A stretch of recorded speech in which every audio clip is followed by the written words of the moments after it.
Hello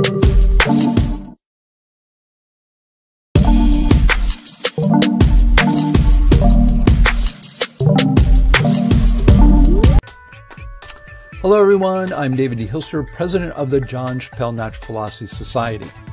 During the past 2 years, we have used annual fundraising drives in order to keep our organization's presence alive and well on the internet.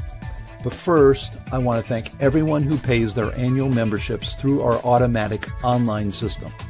Your support is vital and provides us with important funds to keep the CMPS afloat. This year, we will be implementing several changes to our online system. Several to save money and lower our annual expenses, and another to better our discussion platform. Our goal this year is $2,000, and I hope we can reach that goal. Whatever amount you can donate, it is greatly appreciated and needed. Your membership and donations are vital to keeping our online community of critical thinkers alive and well. Thank you, and keep up the amazing work that is driving science forward.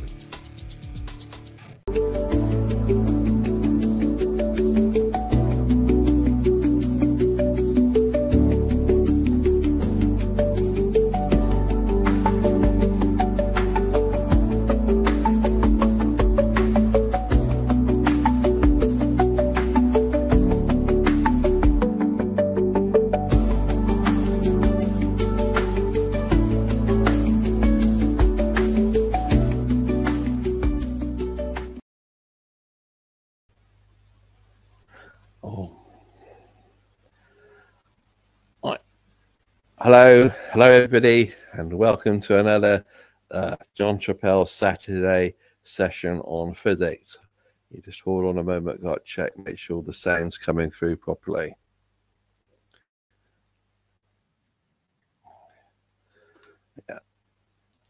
Yeah, so the sound seems to be coming through properly, so I'll carry on then.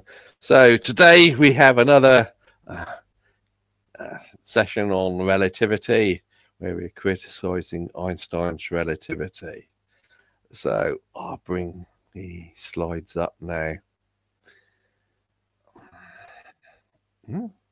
Relativity has just joined me. I don't know if you can see the prompts that come to me, but we've got a couple of people in the green room today. Okay then, so I've got Khan's open challenge to Einstein's relativity. So this person, Mohammad, has decided that Einstein's relativity is wrong, like many of us have done, and he's looked at it and he's decided to present this open challenge on the internet. And that's the address of where he's opened his open challenge to Einstein's relativity, and he has associated papers with that. And this is the person. It's Mohammad Khan, and he's got masters in physics and so forth, and he calls himself an independent researcher. So it's a lot of people that decide that Einstein's relativity is wrong, and some of them come via the route of having done degrees in physics, and unfortunately the mainstream just seems to ignore us people, whether we come from a physics background or not. So this is Khan's open challenge. He's written an article. The article by Einstein is, of course, the famous one in 1905, where Einstein wrote on the electrodynamics of moving bodies. And many of us have looked at that. So Vladimir is moving his hands strangely there, so I don't know what that means. There's at the stage. Hello, Vladimir. Did you want me or anything?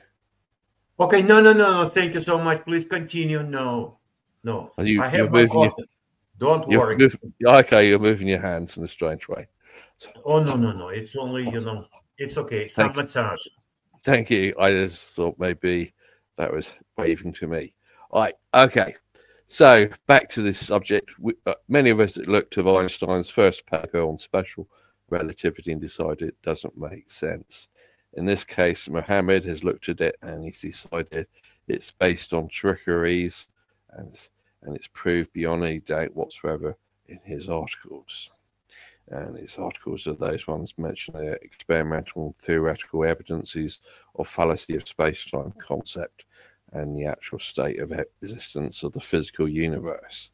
And he published that, he says, in a peer-reviewed journal called the Indian Journal of Science and Technology in 2012. And unfortunately, when people who don't believe in Einstein's relativity do manage to get published in peer-reviewed journals, it still just seems to get ignored by the majority of physicists. So next one is written, what he mentions here on the electrodynamics of moving bodies by Einstein is based on trickeries. That's another article he's done. Well, no, it's an open letter he sent to professors, teachers, researchers, and students of physics, and he published that in a peer-reviewed journal, Elixir Online Journal, in February 2012. And you got the address there for where you can see that, and unfortunately I presume that that's being ignored as well. It's when people think that Einstein's relativity is wrong, and we do send out loads of letters to all these other physics researchers and so forth, we still get ignored. Anyway, the Voigt transformation was simply a mathematical possibility, and the Voigt transformation is the original version of the Lorentz transformation. The Lorentz transformation is used a lot in special relativity. And he's saying that it was simply a mathematical possibility which was changed by Lorentz by introducing the Lorentz factor, but the Lorentz factor is simply a manipulation. And I take that, I mean, it's just a manipulation in the mathematics. You just manipulate this mathematics, and you then say, oh, this is Einstein's theory of relativity. It's just doesn't really make sense. It's just a bit of bit of manipulation in the mathematics. It doesn't make any sense. And I presume this is what he means. The mathematics for Einstein's relativity doesn't really make that sense. And he says, thus nature and force in nature were trivialized and made subservient to mathematics and the theories of relativity, Big Bang theory, space-time, a concept, and in all physical sciences, which are directly or indirectly based on the paper by Einstein, which was on the electrodynamics of moving bodies. It is unfortunate for humanity that exposing these trickeries took more than 100 years. So Einstein writes this paper in 1905, and that's the basis for modern physics relativity. So the mainstream physics community doesn't seem to want to budge on this issue and wants to keep carrying on with Einstein's relativity, even though many of us are pointing out that it doesn't make any sense. And when we point this out to the other physics people, they just want to ignore that. Next, so Khan points out the maths of Einstein's relativity, i.e. in the way that Einstein deals with that mathematics, which he calls trickeries. Others have gone into great detail about that, such as Harry Ricker, and Harry Ricker's actually done a lot of looking into that mathematics on our Sunday sessions. So the maths of Einstein is, well, the maths of Einstein's relativity is just a mess. So, as you've been aware of my other videos, or on Saturday I use AI a lot, and so my natural inclination is to use AI again and see what AI thinks of Khan's paper. And my favorite AI, artificial intelligence, is ChatGPT. And so I put the information into ChatGPT asking about what Khan is saying in his sort of like fundamental papers. And initially the AI says Khan is wrong. which is bad news. But then I ask, is Khan right from a certain point of view? And it says yes. So if you watch my other videos, I found out that things can look wrong from some perspectives and look right from another's perspective. So if you're looking at what Khan says from a certain perspective, what he's saying is correct. And if you're trying to look at it from a belief in Einstein's relativity, then you're always going to just dismiss it as wrong. Anyway, Einstein's relativity is about observing things from different points of view, and the theory of relativity, or theories of relativity, when you think of it as special and general relativity, can themselves be viewed as right or wrong from a certain point of view and wrong from another point of view. And that's Einstein bringing in this problem of things being relative. If you go too far with thinking of things being relative, you end up saying there's no such thing as absolute truth, and everything's sort of relative truth. And so Einstein just messes up everything in regards to truth. So if you're treating Einstein's relativity, you end up saying, well, truth is relative. And so from a certain point of view, Einstein's relativity is right, but from another point of view, it's wrong. And what I like to go by is a quote now from Star Wars. And so if you, hopefully most of us like Star Wars, and so Obi-Wan Kenobi is talking to the hero, and he's telling the hero, so what I told you was true from a certain point of view. And Obi-Wan Kenobi was really just lying. He just lied to the hero and told him that the hero's father had been killed by Darth Vader, when in fact Darth Vader is the hero's father. So Obi-Wan Kenobi, after blatantly lying to the hero, has to try to come up with an excuse. And so Obi-Wan Kenobi's excuse is saying that, oh, he's true, what he says is true from a certain point of view, and from another point of view, it's wrong. So he tries to explain away the lie from having to look at what he said as from a different point of view from what you normally look at things. And sort of like this, that ends up with the thing, oh, truth is relative. So Obi-Wan Kenobi can basically lie to you, and he then tell you, oh, it's true from a different point of view. And that's the problem with relative truth. So here we go. And so related to that is what Obi-Wan Kenobi also seems to say. You find that many of the truths we cling to depend greatly upon our point of view. So if you're taking the sort of like Einstein's relativity as an example, if you want to believe it's true, then it's true from a certain point of view. If you want to believe it's false, then it's false from another point of view. And that's the problem of relative truth. And I blame Einstein for bringing this stuff in about relative truth. Really, you should just really go things by objective truth, where a thing can either be true or it can be false. But with Einstein, he seems to bring in, get rid of absolute truth, and then you just end up with relative truth. So Einstein just completely messed up this concept of truth. Next. So I wanted to ask AI, after managing to get out of it that what Khan says is true from a certain point of view, I then ask AI, is Khan's criticism of relativity valid?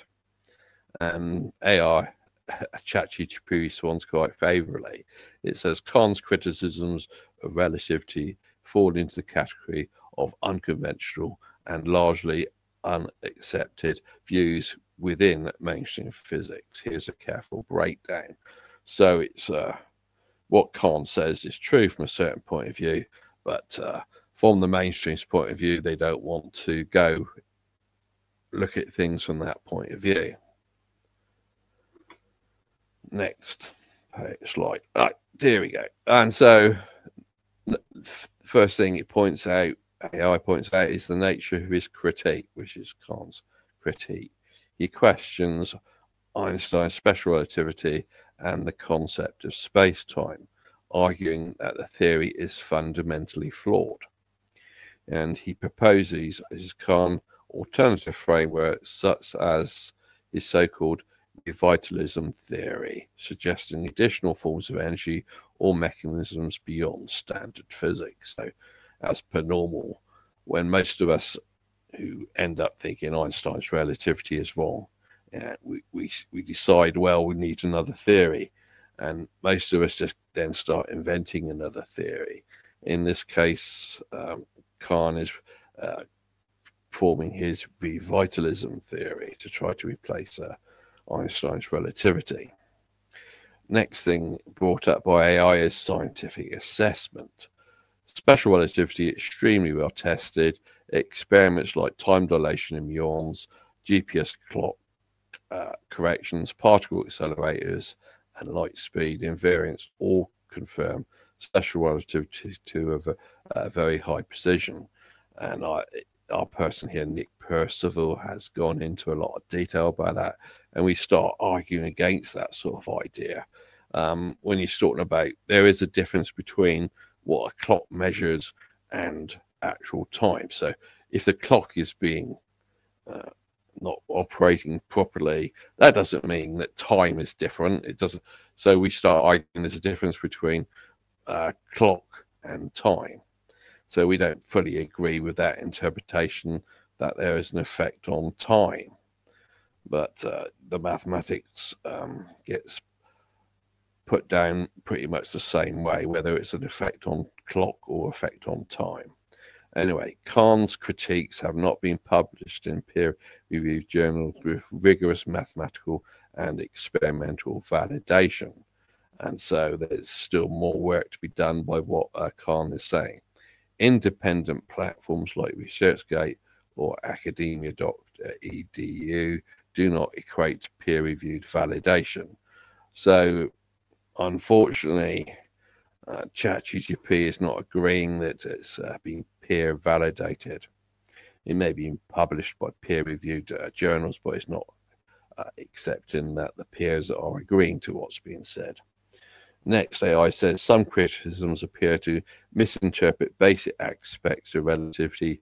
For example, there's confusion between coordinate choices, reference frames, or experimental evidence like, and I need to go to full screen there because my thing's in the way, and like the cosmic microwave background.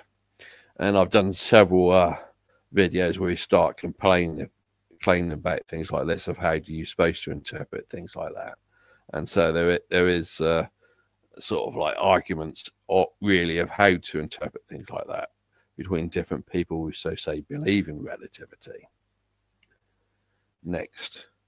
So AI's conclusion is, while philosophical or conceptual critiques can be interesting, his criticisms are not considered valid in mainstream physics, i.e. that mainstream physics is just going to ignore what he says. That's the typical response we critics of relativity get. They just generally ignore it. So Khan sent out all these letters criticizing relativity, and the mainstream just not going to pay attention to it.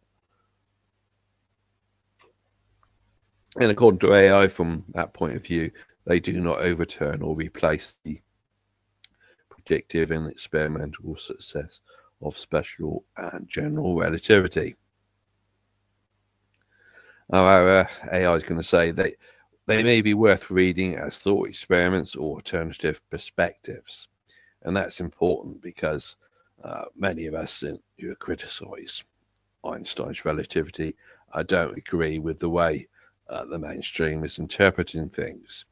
We think things should be interpreted differently. So we disagree with their perspective.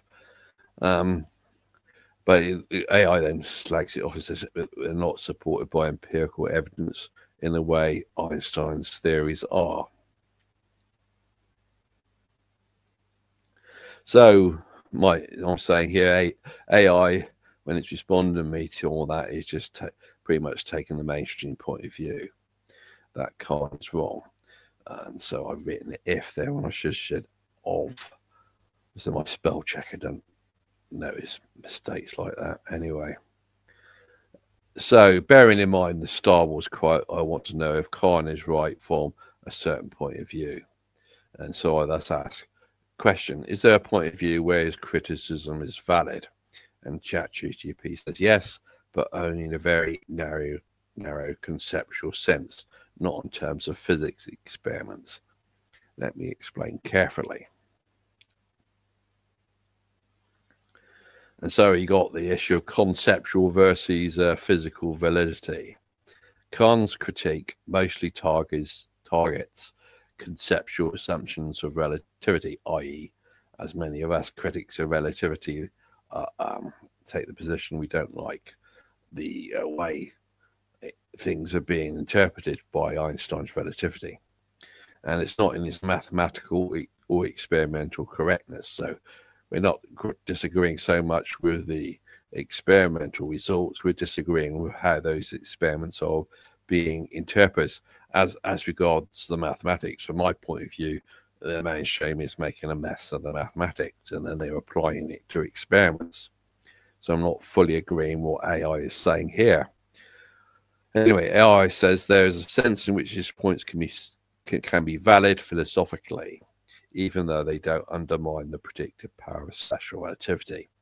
And so that's basically it. It's a philosophical issue of interpreting things differently to the usual way people who believe in relativity interpret things. And that's a philosophical difference. So the first issue is the discomfort with relativity of simultaneity. And special relativity says two events that are simultaneous in one frame may not be in another frame. If you insist on absolute simultaneity, and that comes from Newtonian physics, which is what they have in Newtonian physics or Lorentzian ether frameworks, you can argue conceptually that special relativity's notion of time is unnatural. So from a Newtonian and Lorentzian point of view, special relativity is messing up this idea of time. Philosophically, Khan is pointing out attention. Relativity challenges everyday intuitions about time. So if most people have got an intuitive understanding of what time is, and Einstein's special relativity and general relativity is just going to mess up that notion of what time is. So that's the discomfort with Einstein's relativity on that. Second issue is the preference for absolute time. Khan wants a framework where time flows uniformly for all observers, and that's contrary to how Einstein's relativity is usually interpreted. He just wants relative time. From that philosophical or metaphysical perspective, one could say, yes, special relativity violates absolute time. So if you're working from the assumption that there's absolute time, special relativity violates that assumption. And it doesn't make sense why it should do that, but it does. And AI says this is a conceptual critique, not an empirical one. Next, number 3 is the critique of derivation style. Khan complains about the use of differential simultaneity assumptions, all the steps Einstein took. And that's, as I've gone through Einstein's work, it doesn't make any sense, his steps he's taking when he does things. Mathematicians or philosophers could debate the clarity or rigor of exposition without denying the final correctness of the Lorentz transformations.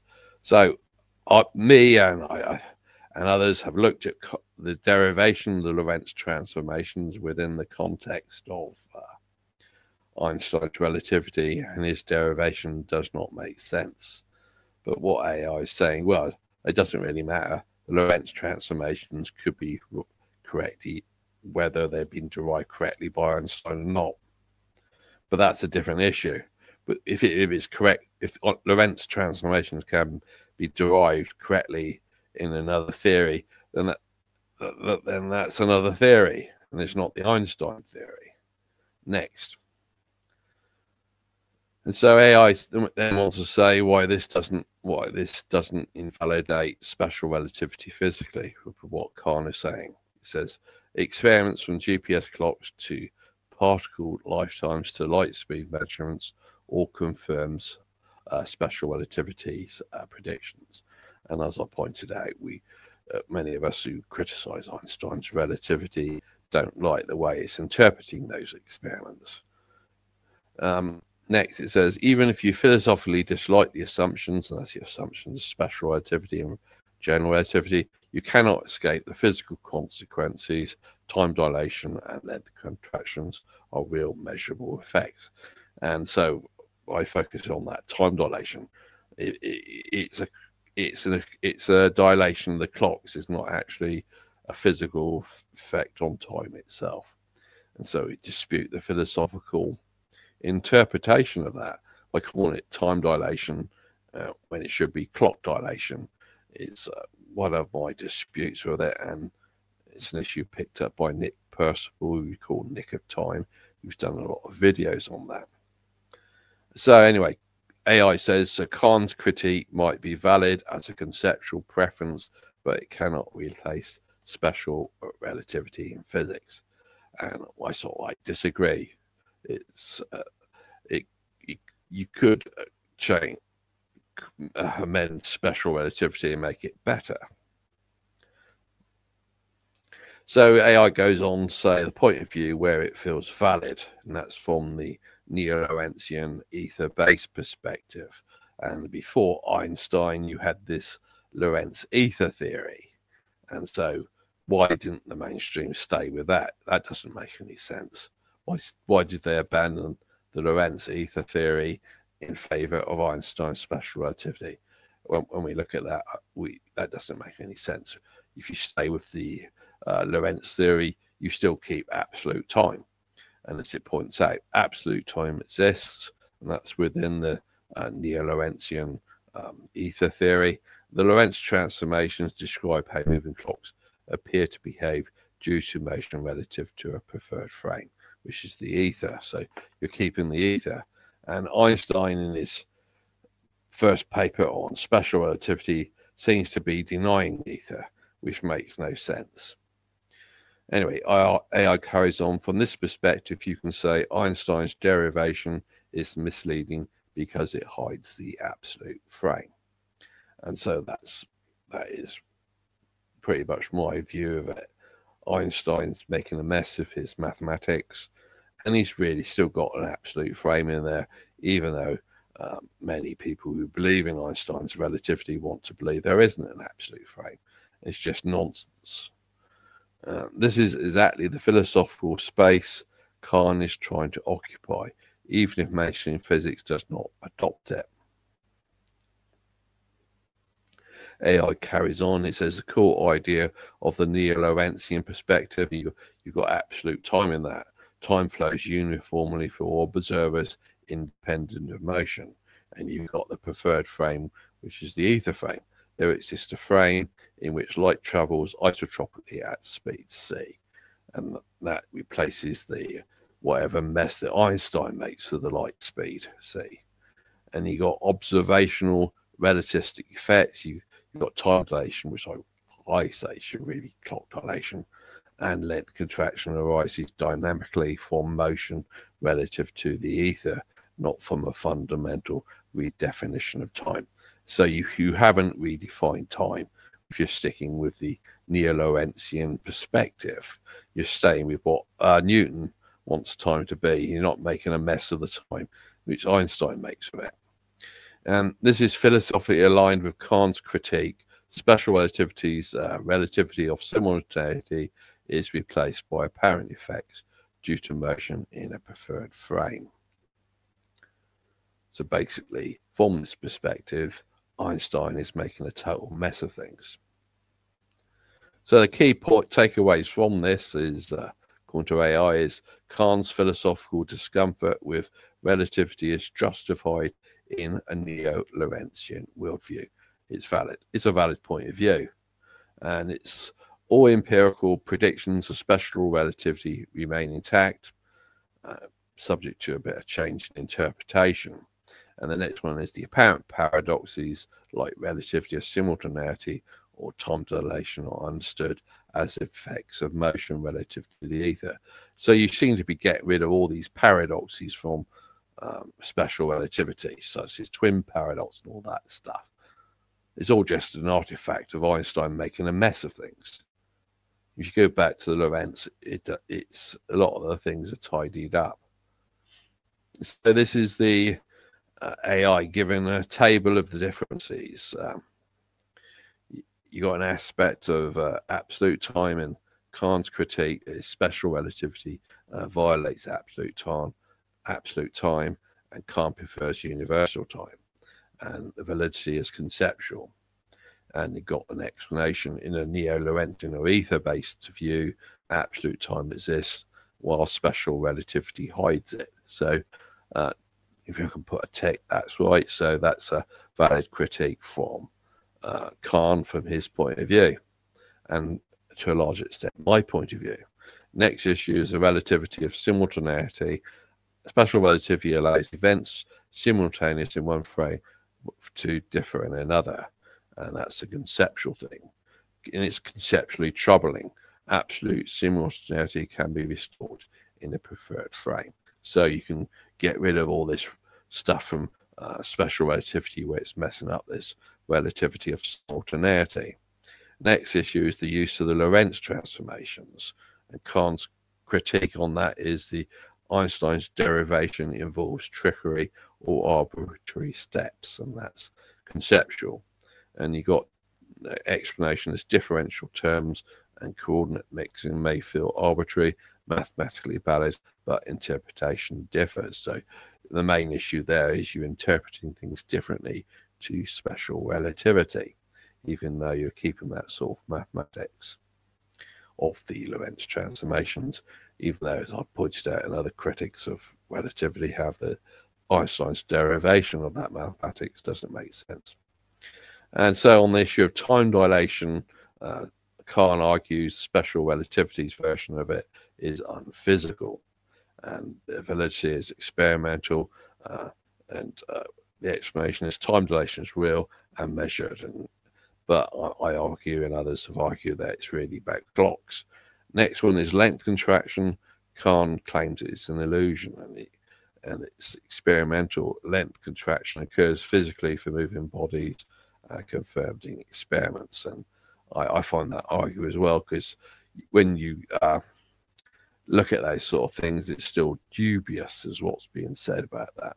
You've got the issue of appearance versus what you're physically saying is happened. So you could have the appearance of a length contraction when physically there's not a length contraction. And the papers on that are very confusing. Next issue is on the constancy of light speed. Khan challenges Einstein's postulate on that. And the validity of that is experimental.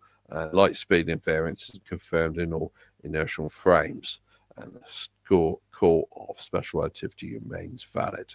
And that's only if you want to interpret it from special relativity. If you want to, you could interpret it from Lorentz theory with its preferred frame for light speed. Next one is overall predicted power of special relativity. Kahn's critique undermines special relativity, and the validity is experimental. Special relativity predicts all tested relativistic effects. Kahn's reinterpretation is philosophical only. So, as I pointed out often here, that Kahn's version is to reinterpret things differently to how the people who believe in special relativity want to interpret things. Next. So AI then goes on to say that Khan is conceptually valid when criticizing the philosophical foundations of special relativity, and that's about the absolute time and simultaneity issues. Khan is experimentally invalid when claiming that special relativity is wrong, or that relativistic effects like time and dilation don't exist. And I think that's wrong again, because the difference is still probably whether it is actual time dilation or just an effect on the clocks. The next issue is a neo-Lorentzian absolute time interpretation can make his critique makes sense, while still reproducing all experimental results of special relativity. So from a neo-Lorentzian point of view, it still that point of view still conforms to the results of experiments. Question next I gave is, but can experiments be interpreted by his viewpoint, then making it experimentally valid? And ChatGPT said yes. In a neo-Lorentzian or Ethan-based reinterpretation, Kahn's viewpoint can be made experimentally consistent, but it requires careful reinterpretation of what the experiments actually measure. Let me explain in detail. So it gives a table now of how to reinterpret experiments. And so you got the muon lifetime experiment, where the special relativity interpretation is moving muons live longer due to time dilation.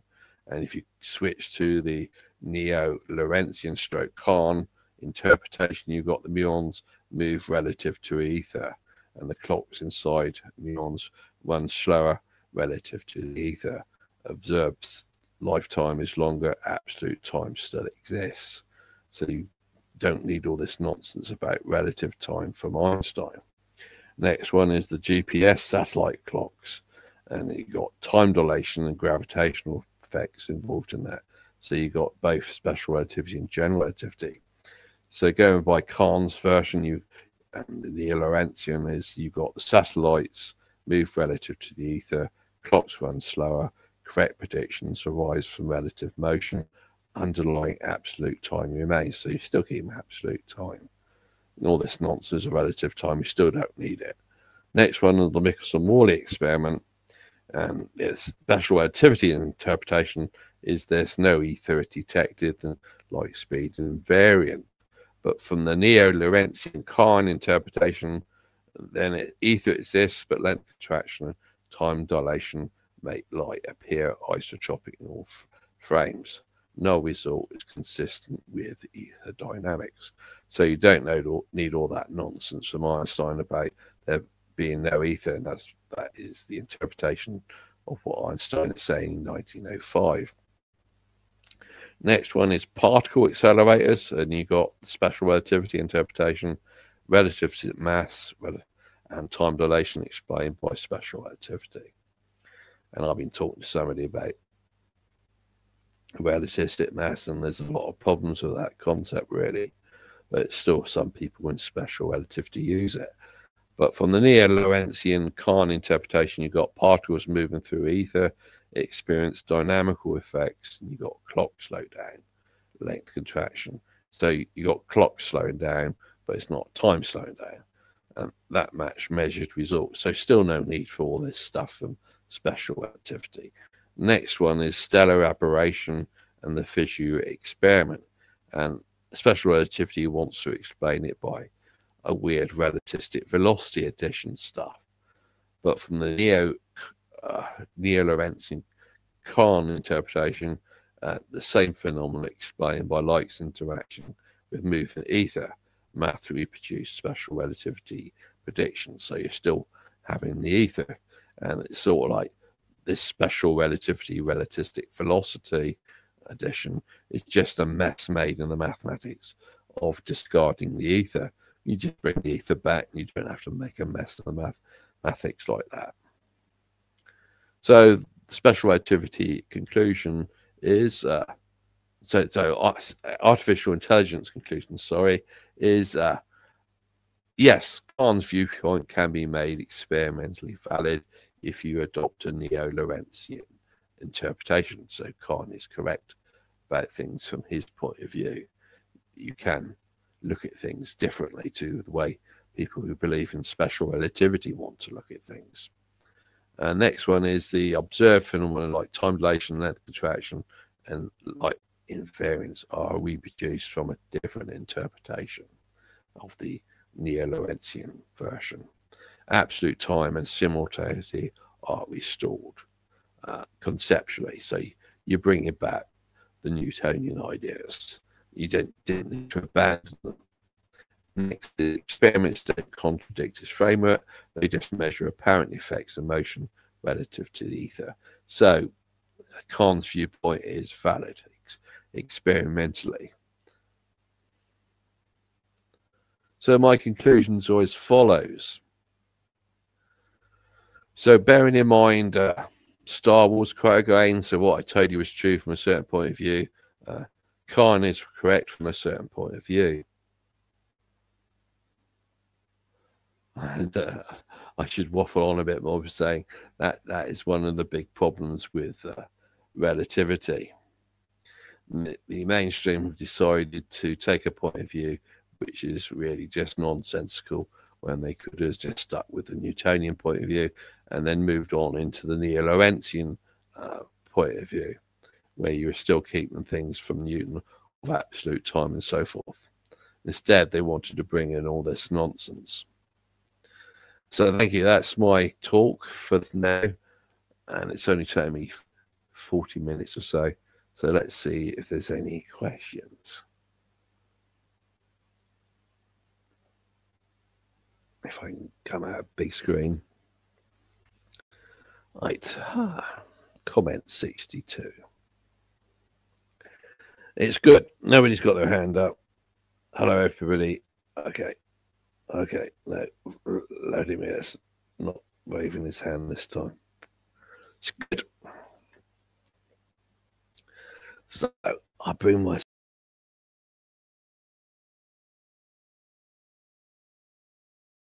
stage. Right, there's me. Hello, everybody. So that is Kahn's challenge to open challenge to the mainstream. Why do they make a mess of things?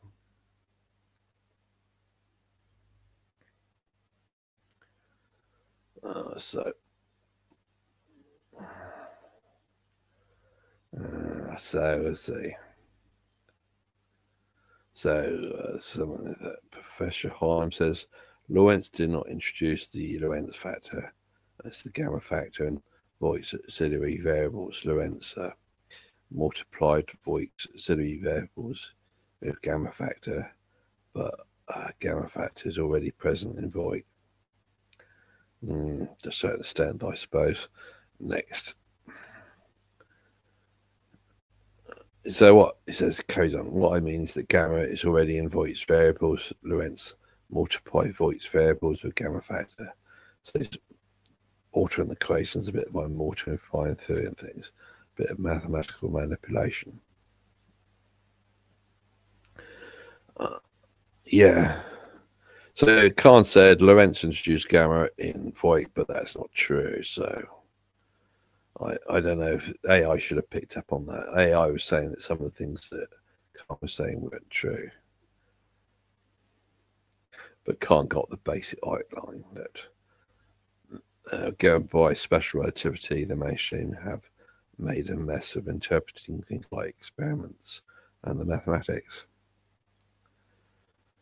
So this one says, the option of gravity is the truth. A worldwide human hyperparasitism crisis hides the truth about the energy of our spirits. It's getting a bit too mystical for me, that is. Okay, next.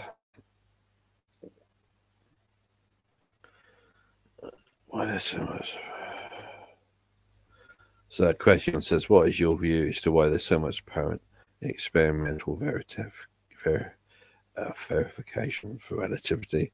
And this was sort of like an earlier time. And so I hope I made it clear in the talk that many of us are just arguing we don't like the interpretation of experiments from the special relativity point of view. So you can interpret experiments from the Neo-Lorentzian point of view. And going by the special relativity point of view is just making a mess of things. So Professor Harm says their experiments do not validate relativity. They interpret these experiments with time varying, but it's more natural interpret relative speeds. Yeah. So how the special relativity as being used to interpret experiments. I managed to. So it says says, for example, GPS used Sanac effect, not relativity theory. If you bring in the Sanac effect, there's a lot of arguing about that. And the people who seem to believe in relativity think you can just add on the Sanac effect to relativity, but I suppose some critics say you can.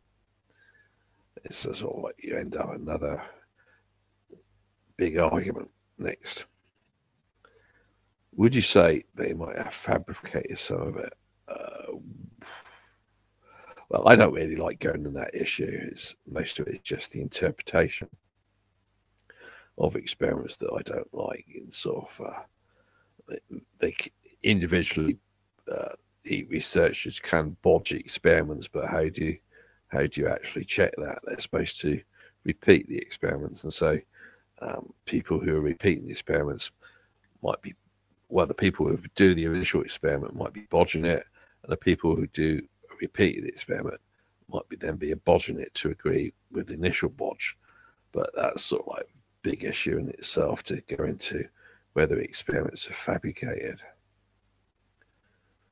So mu and lifetime. So Professor Holmes says mu and lifetime has been interpreted by those differently. Yeah.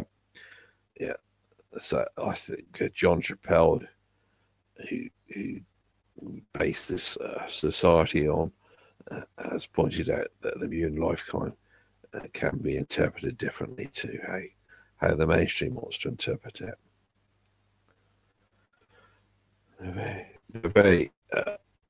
They ignore very evident experiments proving relativity wrong. Well, the mainstream just seems to want to bodge things to interpret experiments in the way that they want to interpret things.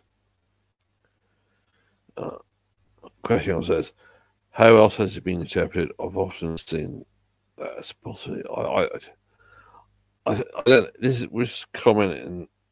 This is 25 past 3. I was hoping I'm making it clear that you can interpret experiments by the neo-Lorentzian viewpoint. So you're interpreting from a different theory. So many of us critics of Einstein's relativity don't like the way experiments are interpreted by Einstein's special relativity and want it to be interpreted by the Lorentz theory, which has ether. Next. So, question says, which experiments prove it wrong? Well, I've gone into experiments in that associate said to prove Einstein's relativity wrong in other talks, and I'm not actually dealing with it in this one, but it all ends up with arguing about things. Somebody can write a science paper saying they've done an experiment that proves Einstein's relativity wrong, and then the people who believe in Einstein's relativity come along later and start saying, no, we can still interpret that experiment from Einstein's relativity. So the most fundamental thing is that the people who believe in Einstein's relativity want to make their interpretation of experiments just conform to special relativity. Right, next one. So Professor Holmes points out they ignore thin paper of 2003 showing relativistic Doppler effect. It's not true. So I haven't dealt with that. As he wants to check the reference.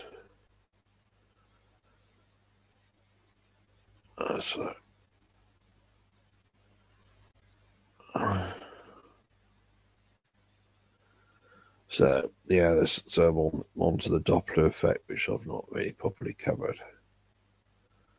So next one. So this is the paper by Thim in 2003. And it's the absence of the relativistic Doppler shift at microwave frequencies.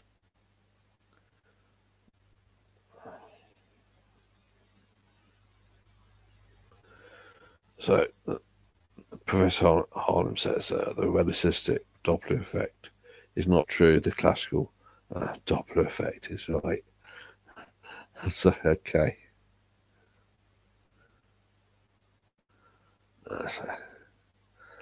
It says the classical Doppler effect is based on classical wave theory, i.e. with a medium. So you bring it back the medium, which is presumably the ether. Right. Classical Doppler effect is not understood. It's not speed away from us. It is tired light. Yeah, so there's a theory of tired light, which I haven't gone into. Instead of a Doppler shift being caused by motion, there's a theory where the light is supposed to get tired and would create the same looking effect of Doppler shift.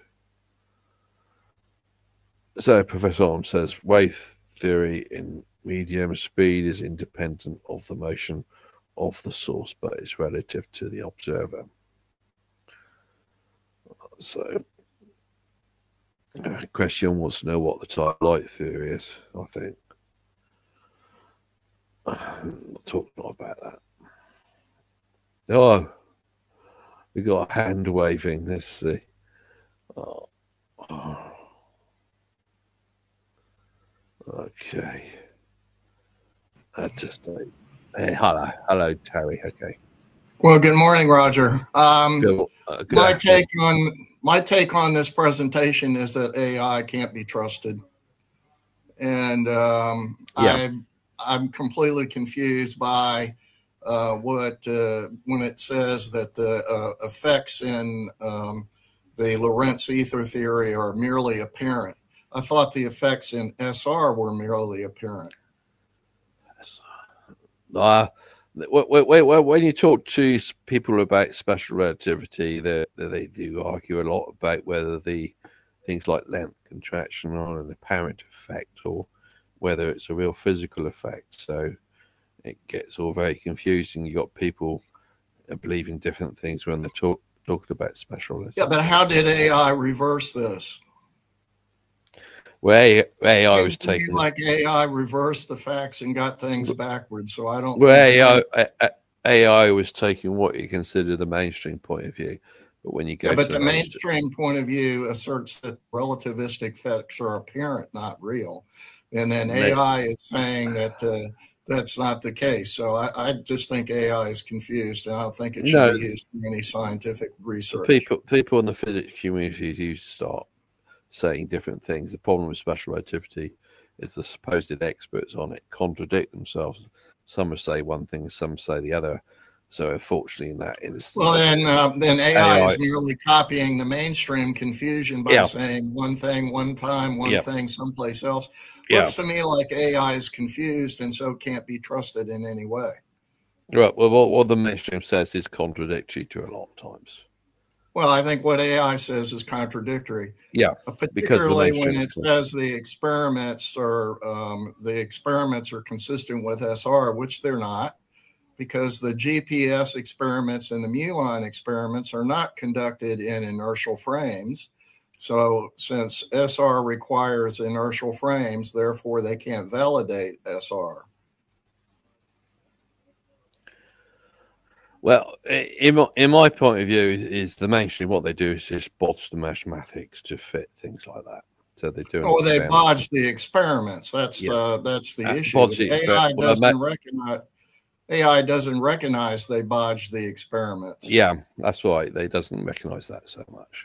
So in the case of GPS, the calculation of velocity used for the SR correction is based on velocity relative to the center of the Earth and going in an orbit around the Earth. That's not an inertial frame.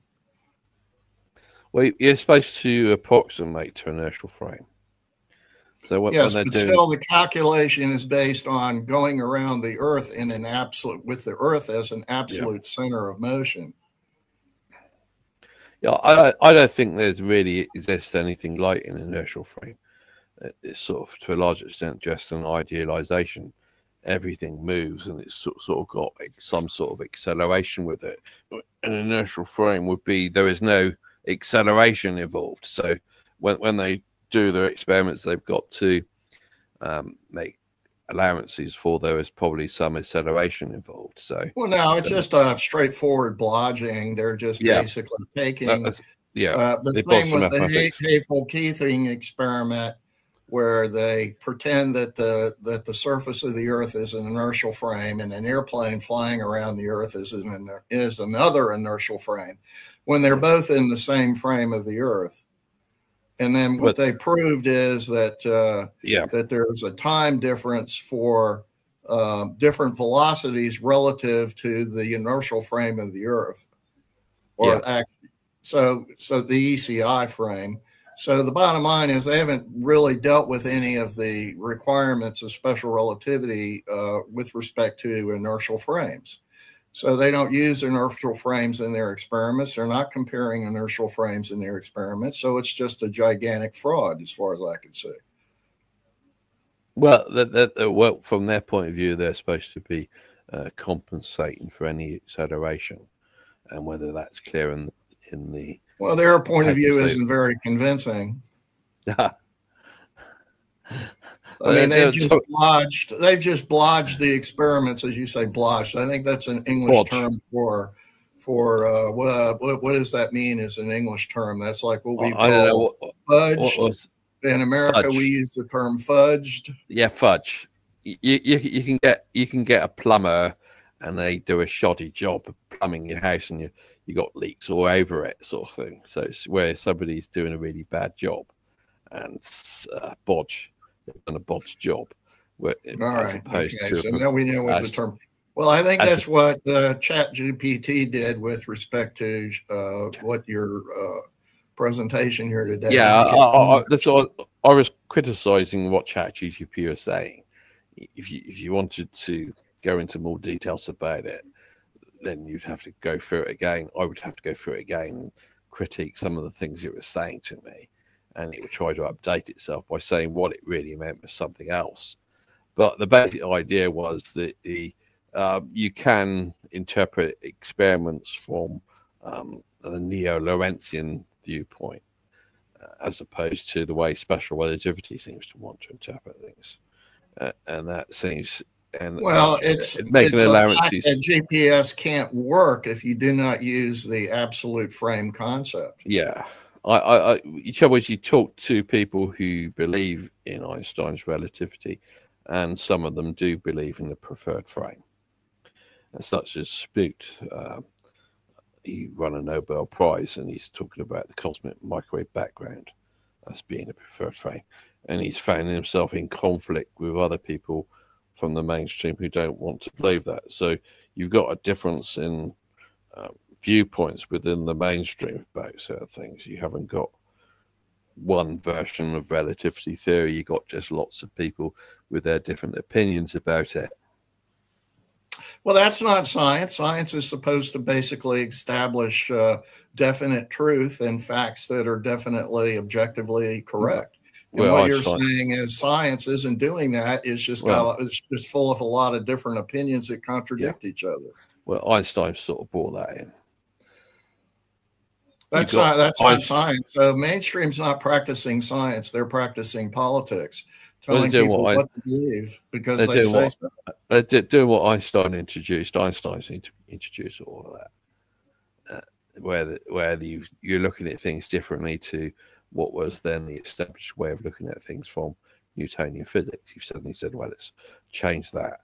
And then people come after Einstein, and they've decided, let's change a bit by what Einstein's doing. So he's introduced this method, procedure, or whatever, process of changing things a lot, making a mess. Well, he's introduced philosophical confusion and compounded that with scientific confusion. He's made a total mess of things, so. But basically, he's encouraged other people to carry on doing things. So, well, now everybody can believe whatever they want to believe, and there's no science. Yeah. Well, they're supposed to be. The whole point of going back to the Star Wars thing. That's not science. That's something else. So we're not talking about science. Science is based on truth that's supposed to be objectively proven. There's no point of view involved in science. If one guy says, I think X, and another guy says, from my point of view, the answer is Y, that's not science. That's a contradiction. It's an invalid. No, well, Einstein's. This is not science. This is. Well, I would agree that that science seems to be based upon objective truth and absolute truth, but Einstein brought his stuff in about relative, and so things just became about relative truth. So some people believe something that's relative to themselves, and other people believe something else and that's relative to them.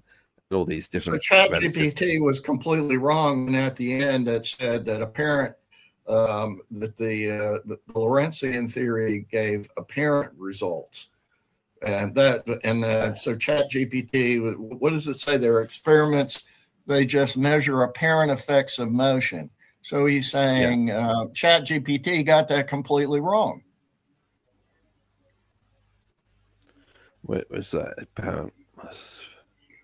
I'm assuming that ChatGPT is talking about absolute time and simultaneity are restored conceptually. Experiments don't contradict his framework. They just measure apparent effects of motion relative to the ether. Well, that's not right. That's not what it's saying. That's completely erroneous. I mean, I've gone into arguing what the length and the time would be relative to the ether frame, but that you should be doing it from an absolute time and an absolute distancing from the ether frame relative to that. And so when it's different to other frames, it's supposed to going to be taken. Well, but it's stuck in this apparent word in there. What the heck does that mean? I had no idea. To me, AI, everything that AI said was erroneous and false, and as far as I could see. I see no point in using AI to engage in a scientific discussion because it's worthless. Well, it's giving you the rough idea of what's going on. And so a wrong rough idea. Well, everything is sort of like now approximations, and so it makes it a rough idea. And so roughly, if you're trusting it to a certain extent, AI is pointing out that Mohammad Khan's viewpoint is valid experimentally, and that's its claim, which could naturally be wrong. But it's taking that view of him at the moment. Well, and the only it's trying to tie that in. The actual experimental evidence that we have regarding GPS is that relative to the frame of the ECI, which is an Earth-centered frame, which in GPS is used as an absolute frame because it has absolute time measure.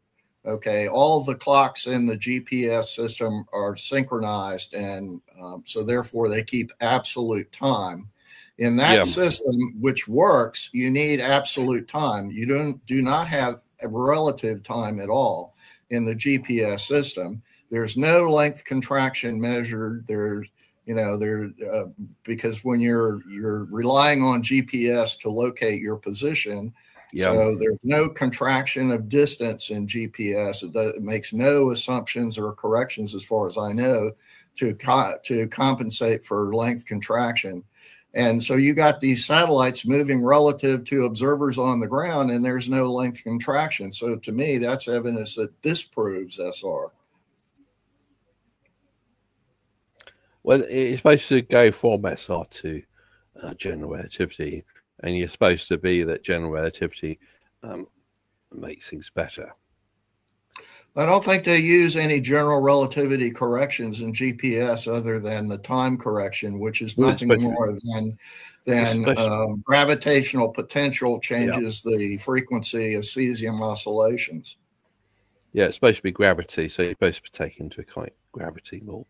So I don't think GPS uses general relativity. It just uses a gravitational potential correction.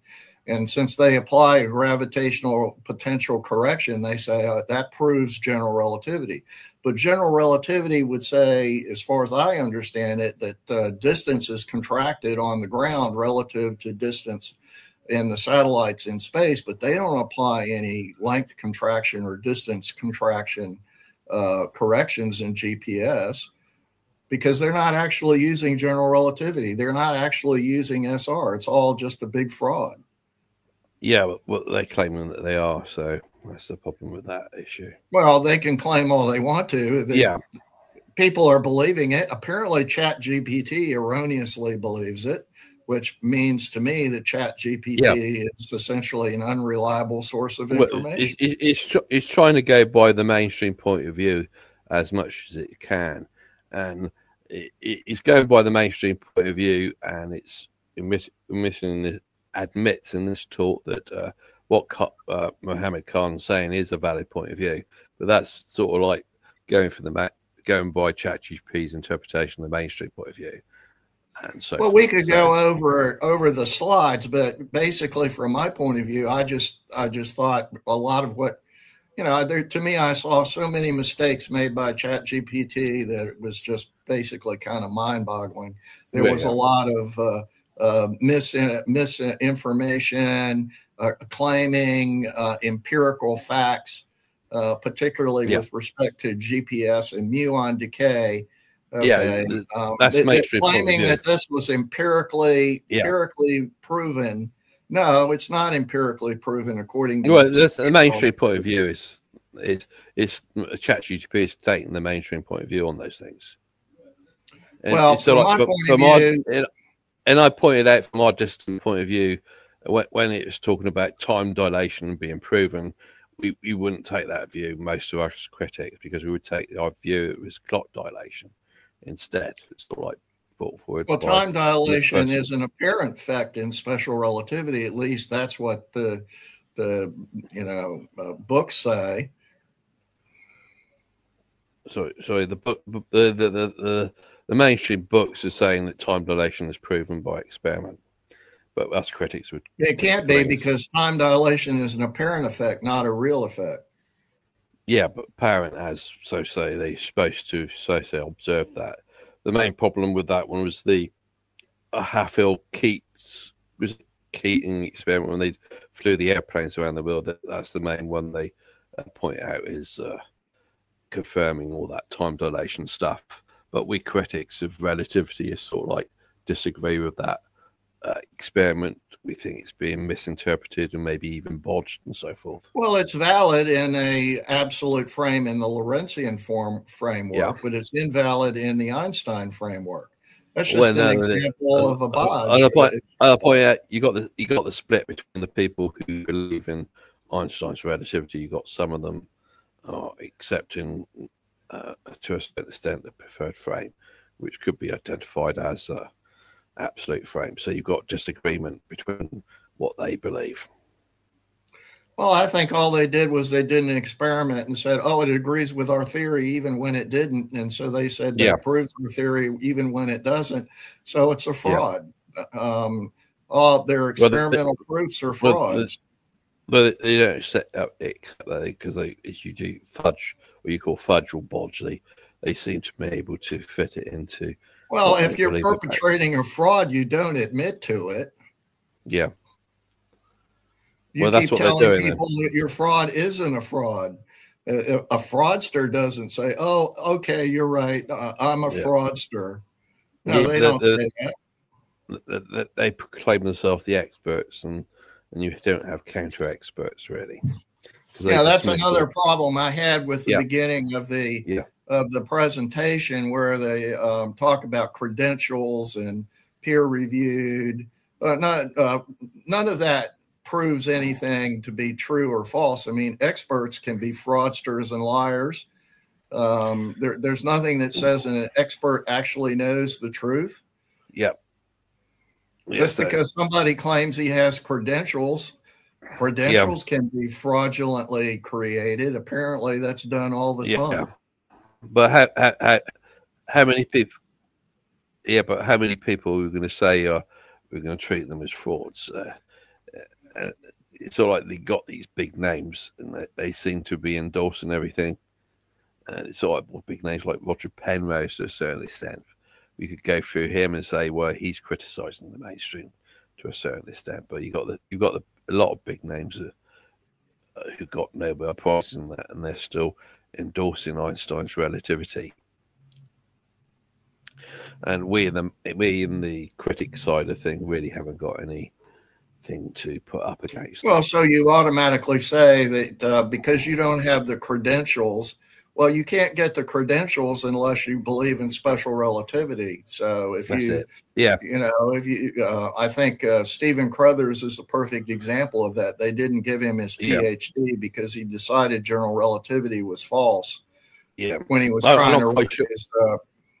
I'm not quite sure how much when Crothers was complaining about general relativity, how much was it between whether he got booted off or whether he decided to give up and leave it because he decided it was wrong. Well, they certainly didn't. When they wouldn't approve his thesis. I'm assuming. Yeah. I don't know the story. It's been quite a few years. I don't really know the full details, but if sort of like if you're saying I'm going to write a thesis and say it's all wrong, Einstein's relativity is all wrong. And well, my understanding was he was working on black holes. Yeah, he was working on that. My understanding is he was working on black holes and discovered that the mathematics was incorrect, and then tried to put in his thesis why the mathematics was incorrect, and they refused to allow him to do that. So he was denied graduation. Yeah, that's my understanding of the story. Yeah, that seems about right. But whether he could have then said, they could have said to him, "No, if you rewrite it and say Einstein's relativity is wonderful, then we would accept it." They could have offered that to him and said, "Oh, I'm not going to do that," and then he gave up. Well, that just shows you that it's a fraud because if you agree to the fraud. Yeah, exactly. But that's the way things are done, isn't it? Is whether you're going to rock the boat or you're going to be a team player. Right. So to get credentials, you have to agree to the fraud. Team. Yeah. Yeah, you have to agree to the consensus. Yeah. I'm settling down now. So there you go. So that's the way it is. That's the way society is. You either go along with the majority or you get booted out or you try to get yourself as the leader of the pack. And unfortunately, us dissidents, critics are not being able to get into a position of being the leaders and change things.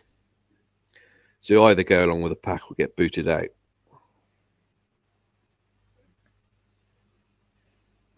Well, I think we've discussed the GPT, Chat GPT is a fraud. Well, it's trying to go by the mainstream. It's trying to go by the mainstream, and so go by the mainstream is contradictory. But I managed to get it to agree that Khan's viewpoint was a valid viewpoint. It's prepared to accept that. And which means from Khan's viewpoint, all the stuff they're saying in special relativity and general relativity, that's all wrong. It's just nonsense. And that agrees with many of what us critics of relativity go along with. And so that's basically... Well, but we still have the problem of the interpretation of the experiments, which the mainstream is interpreting wrongly. Yeah. So their main strong point is that the empirical evidence... which was what it was at the beginning. The empirical evidence doesn't support the Khan viewpoint, if you will, and so therefore the Khan had got a few things wrong according to ChatGPT, and it said it was a valid. If you correct those, then what he's saying is a valid viewpoint from a neo-Lorentzian theory. But the basic bottom line is the experimental evidence doesn't really nail it down for special relativity. It really more nails it down for the Lorentzian preferred frame viewpoint, particularly GPS and the muon decay also. So their main arguments of experimental support for time dilation really don't support SR at all. That's really what the issue is. The issue is that they've committed this fraud on you by telling you that experiments that don't prove SR, and that's the fraud. Well, they bodge it, as I say, fudge it. So that's how they managed to get it to fit. Well, I think it's a fraud. Sorry? I mean, let's call it what it is. It's a fraud. I'd have to look whether if a plumber comes in and does bodging for your plumbing, and what he's done is a real mess. Your house leak, it just leaks everywhere, as opposed to what a professional plumber would do. Is that a fraud or is it just a bodge? I wouldn't know whether bodge and fraud means the same thing. That's a legal problem. I wouldn't know if it means the same thing. You would sue the plumber, and the plumber would run away. I think the issue here is that they're telling you that experiments prove special relativity when they really don't, and to me, that's fraud. Well, I call it a bodge, or fudge. Well, I don't think it's so much a bodge as a fraud, because to prove special relativity, you have to do experiments in inertial frames. They don't do experiments. Well, they're supposed to as I point out. You also have to show the reciprocal effect. Yeah. Okay. You have to show the reciprocal effect, which is the clock in one frame. They do it in one frame, and they assume it's that in the other frame. Right. Well, they've never done experiments in reciprocal frames. They've never demonstrated the reciprocal effect. Well, they assume it. It's fundamental. Yeah. So that that's never been. It's a fraud, basically. Well, it's a question of that. Well, they come up with the excuses it's too difficult, too costly to do certain experiments, and so they've done it in one frame, and then so they assume that happens to other frames. So, to me, it's a fraud when they say, "Well, we really didn't do an experiment that proves our theory is correct. It really proves the Lorentzian preferred frame theory to be correct, but we're correct because we say so." That's their fraud. I don't think they admit to the Lorentz theory. They're just calling it special relativity. And so they're not admitting or recognizing that's what they're doing. Well, that's another fraud. You could call the Lorentz theory special relativity. Dingle pointed that out, that a lot of people in the beginning thought that special relativity and Lorentz theory were the same thing. And I think a lot of people still do. So that's another problem. Well, that means science is not really scientific. It's just a mess. It's not science. A bodge. It's not really. It's a fudge or a bodge, as I pointed out. Well, you're being polite. Yeah. I think it's a fraud. Well, they can't recognize, and you know, they don't want it. They're not going to admit to a lie. I don't think they recognize they're engaged in fraud, but you've got a chance of trying to get them to recognize they're doing a fudge or a bodge. They're quite aware that they're making amendments. Well, it's kind of like the BBC not wanting to admit that they've been lying to people forever and ever in their programs. That they've only really got to that with Trump at the moment. He's suing them, isn't he? Well, but everybody in Britain knows that the BBC lies to them. I'm assuming most people do. And then now they're faced with having to admit to it, and they can't admit to it because their credibility would be. It's the same thing in the science establishment. They've got a big fraud going, and they can't admit that it's a fraud. We're going to politics, but in the Trump case, I've been following it, and the BBC are just saying it's a mistake. So you're trying to make what they're claiming to be a mistake into something bigger. Well, they've been committed. It was a fraud. They were out from the very beginning to fraudulently describe Trump's but the point is, people know that it was deliberate. They did it deliberately, and then they but how can you prove? How can you prove it's deliberate if they're saying it's a mistake? How can you prove that it wasn't a mistake? It was Trump's deliberate. Taking them to court, so that will be a case that can be argued in court. But the scientific establishment, they're doing the same sort of thing, which is they perpetuated this fraud of relativity on us, and it doesn't really work when you get down to experiments, particularly the GPS. It doesn't work. They don't admit to that. They don't admit to that. So you're making a claim and they don't admit to that. And the way well, I can look there's at it, a problem with the muon decay that you're supposed to have Lorentz contraction. Yeah. And if you read the descriptions where they try to explain it, where they try to bring in contraction effect, it really doesn't. It really gets very confusing. I'm talking about the cosmic muons, where they claim that the distance between the muon and the upper atmosphere and the surface of the Earth is length contracted. Yeah. You know, that doesn't make any sense at all. What they're talking about. But they don't admit what they're saying doesn't make any sense. So they're saying it does make sense. So well, of course not. If you're a fraudster, you don't admit that you're engaged in a fraud. Yeah. Well, there you go. That's just like the BBC doesn't want to admit that they committed a fraud in their reports about Donald Trump, the president of the United States. They're not going to admit publicly that, oh, we were engaged in fraud and lying to you. Yeah. That's something they don't admit to. They admit to a mistake, but you don't have to go and admit to that. It's the difference between if you kill somebody, what you're going to try to, if you get caught, you're going to try to say, oh, it's a mistake. You're not going to say, oh, I deliberately did it. It's just a mistake. I ran him over accidentally. You're not going to say, oh, I deliberately ran him over. Things like that. It's the same problem you've got in most cases, legal cases. How do you prove it? How do you prove something was deliberate? So they're making a mess of everything in science, but that was sort of Einstein initiated it all. So they're just following what Einstein gave to us. Well, he gave to us a fraud, as far as I could see. Yeah, the people have pointed that out, and they haven't got very far with that.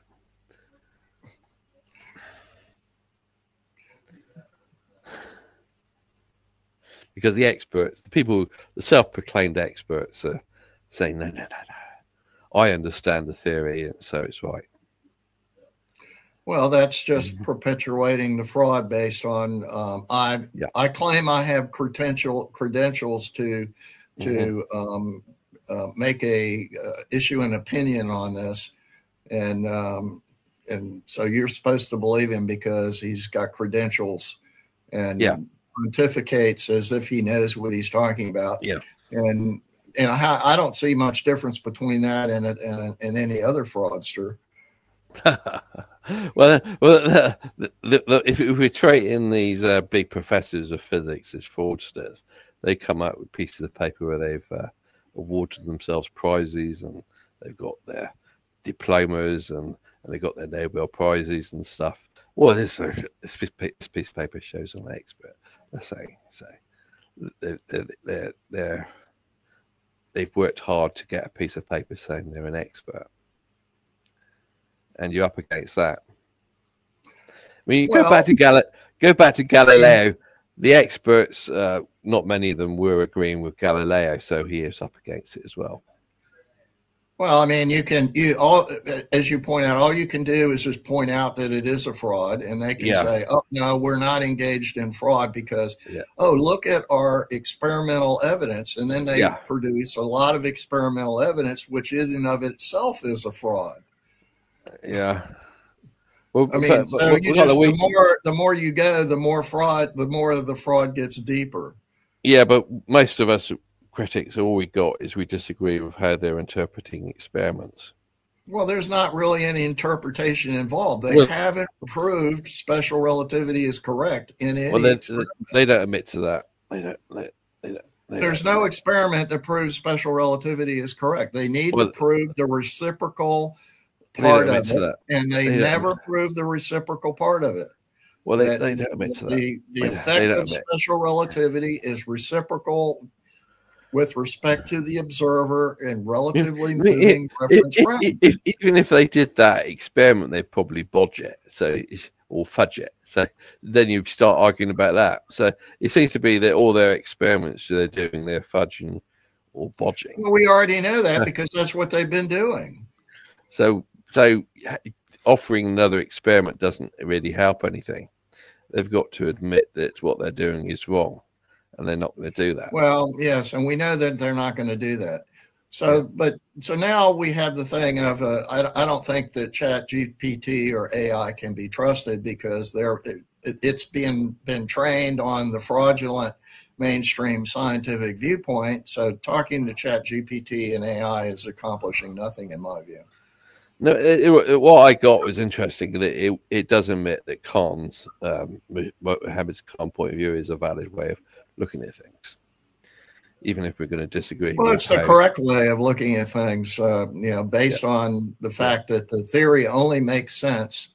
The Lorentz transform only makes sense from the preferred frame point of view. It's not mathematically valid in the Einstein point of view, because in the Einstein point of view, you produce paradoxes, and the paradoxes are an indication that there's a mathematical error in the foundations of the theory. But so you should not have paradoxes in a correct mathematical theory. Well, they don't accept that. They seem to accept paradoxes. They talk lovingly of their twin paradox and their Barn-Paul paradox and all other paradoxes, and they say how wonderful relativity is. It's got these paradoxes. Just more of the fraud.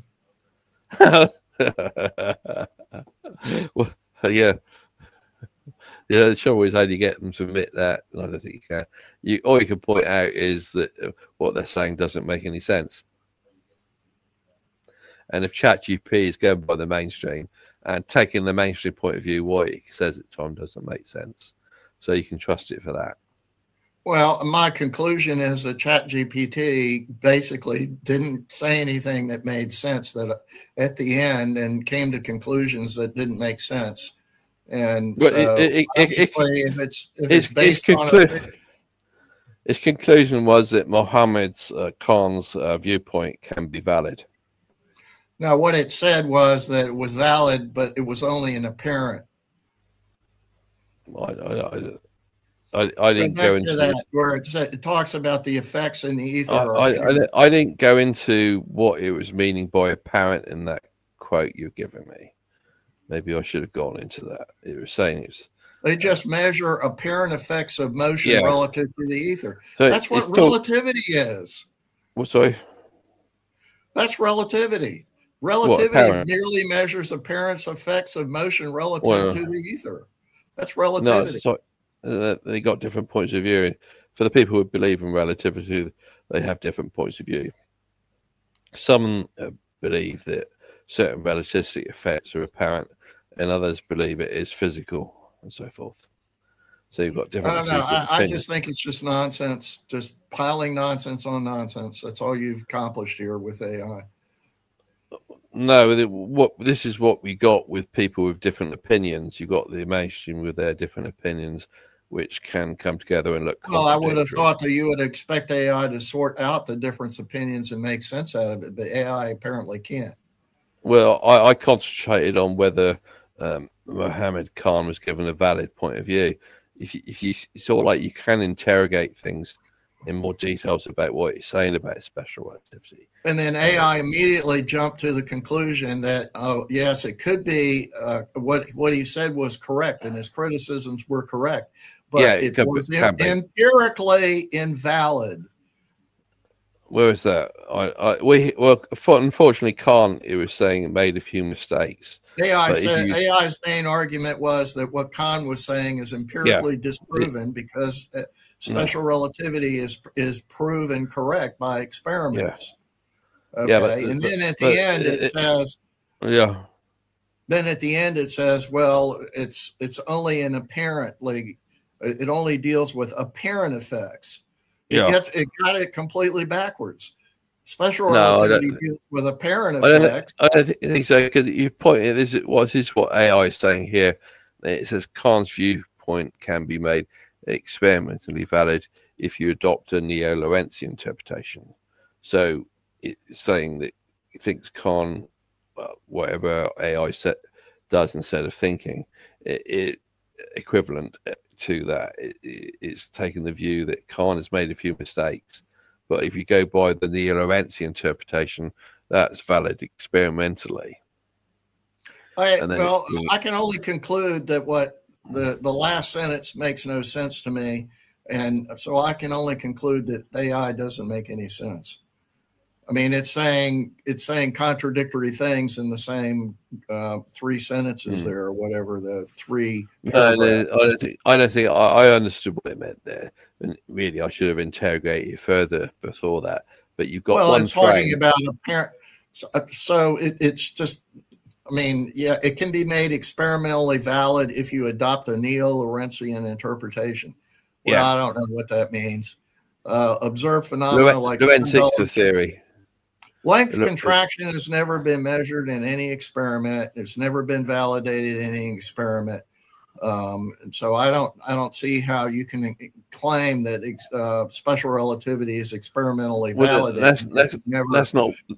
That's not what the mainstream would admit to any of that. So, but you're pointing out here you've got one frame, which you could call the ether frame, and you're taking experiments relative to that, and then you've got other frames, and then the clocks and so forth would be different in those other frames to what you got in the ether frame, and then it would be an apparent effect going on there.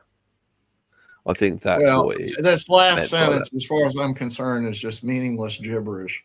Experiments don't contradict his framework. They just measure apparent effects of motion relative to the ether. What the heck is that? Well, apparent effects when you're measuring it relative to other frames. But if you that's special relativity. That's special relativity. Yeah. But so AI is confused special relativity with ether preferred frame theory.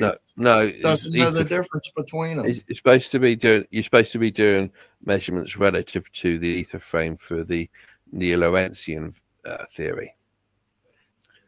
But then you have to tie it into what special. And then it says that what you measure are merely apparent effects of motion. Yeah. Well, that doesn't make any sense. Well, if it doesn't make sense, I should have asked it for more details on that, and unfortunately, I wasn't going in that direction.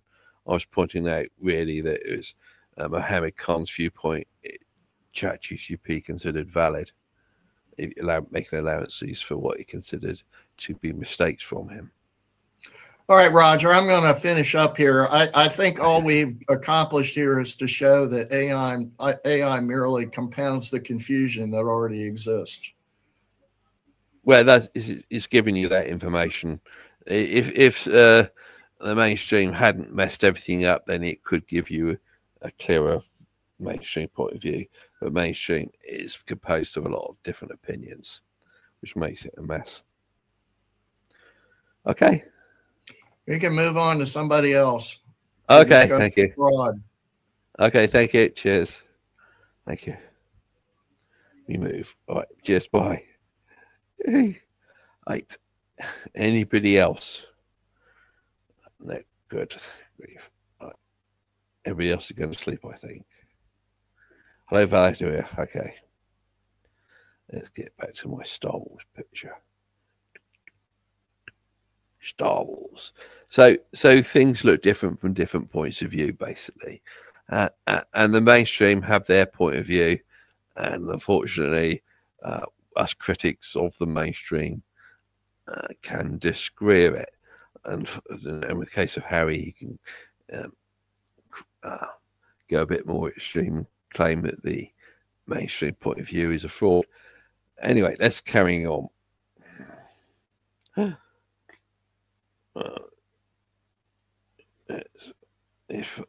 There's a few comments here, and I don't think they're relevant now. So when I first so they're kind of like going on sort of like question. They're talking about tired light theory, and Professor Harlem is talking about Doppler effects. So those comments don't seem to be relevant. Professor Harlem.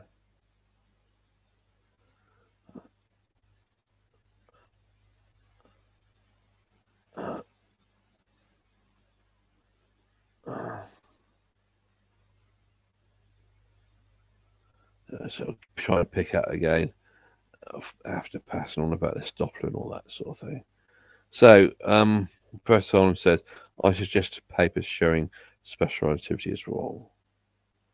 So next, another experiment is stellar aberration with double star. It proves special relativity as well.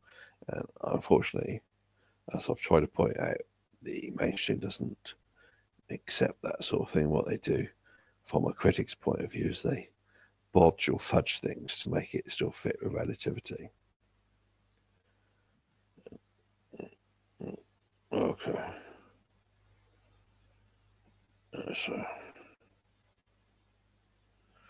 So a question points out about the Hafler-Keating experiment is Kelly, I think, criticised it. But the Hafler-Keating experiment that's supposed to confirm most of the things that special relativity and general relativity say about time.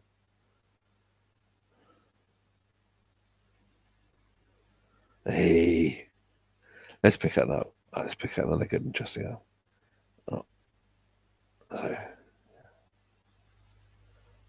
So Professor Arms says, I taught with relativists for 5 years in ResearchGate, yeah, and I've talked to them as well, and it's sort of like you can't seem to get anywhere with them.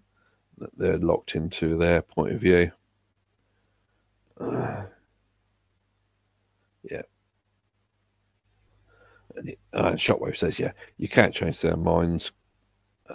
It's a question, it's a waste of breath. So, yeah, that's basically what you find when you're talking to people who believe in Einstein's relativity. You're sort of like wasting your time because they're firmly locked into believing it. So, yeah, so the question says, I'm often at my leave since I'm unfamiliar with much of the terminology. Also, my maths isn't good. Yeah, one of the A's they try to hide things is with complicated maths. So, the question says, I've had countless debate with relativists over the years.